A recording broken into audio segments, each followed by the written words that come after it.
ರಾಜ್ಯದ ವಿವಿಧ ಬೇಡಿಕೆಗಳ ಈಡೇರಿಕೆಗೆ ಆಗ್ರಹಿಸಿ ಅತಿಥಿ ಉಪನ್ಯಾಸಕರು ಗದಗ ಜಿಲ್ಲಾಧಿಕಾರಿ ಕಚೇರಿ ಎದುರು ಅಹೋರಾತ್ರಿ ಧರಣಿ ಸತ್ಯಾಗ್ರಹವನ್ನು ಆರಂಭಿಸಿದ್ದಾರೆ.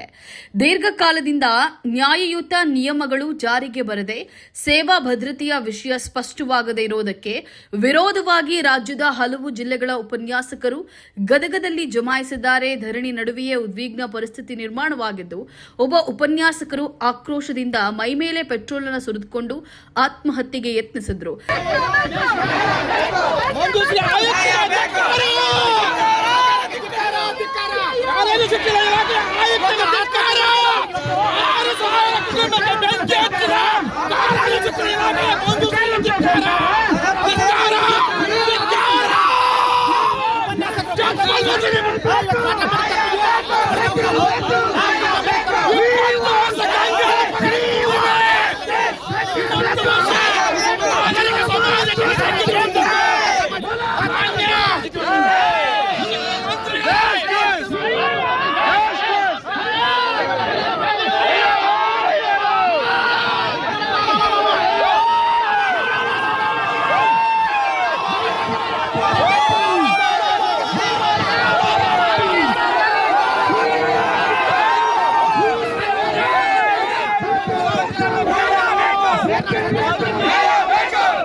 ಸ್ಥಳದಲ್ಲಿದ್ದ ಪೊಲೀಸರು ತಕ್ಷಣ ಅಲರ್ಟ್ ಆಗಿ ಪೆಟ್ರೋಲ್ ಬಾಟಲ್ ಅನ್ನು ಕಸಿದುಕೊಂಡು ಆತ್ಮಹತ್ಯೆ ಯತ್ನವನ್ನ ತಪ್ಪಿಸಿದ್ರು.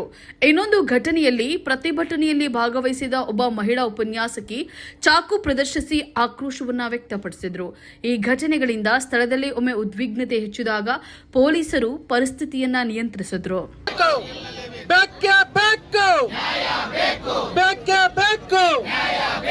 ಅತಿಥಿ ಉಪನ್ಯಾಸಕರ ಹೋರಾಟಕ್ಕೆ, ಅತಿಥಿ ಉಪನ್ಯಾಸಕರ ಹೋರಾಟಕ್ಕೆ, ಅತಿಥಿ ಉಪನ್ಯಾಸಕರ ಹೋರಾಟಕ್ಕೆ ಈ ಕೂಡಲೇ ಕೌನ್ಸಿಲಿಂಗ್ ಪ್ರಕ್ರಿಯೆ ನಿಲ್ಲಲೇಬೇಕು.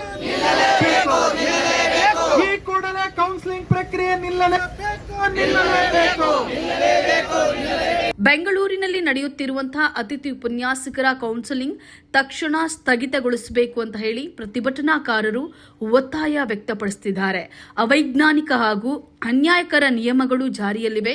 20 ರಿಂದ 30 ವರ್ಷಗಳ ಸೇವೆ ನೀಡಿದ ಅತಿಥಿ ಉಪನ್ಯಾಸಕರಿಗೆ ಇದು ತೀವ್ರ ಅನ್ಯಾಯ ಅಂತ ಹೋರಾಟಗಾರರು ಆಕ್ರೋಶವನ್ನ ವ್ಯಕ್ತಪಡಿಸಿದ್ರು.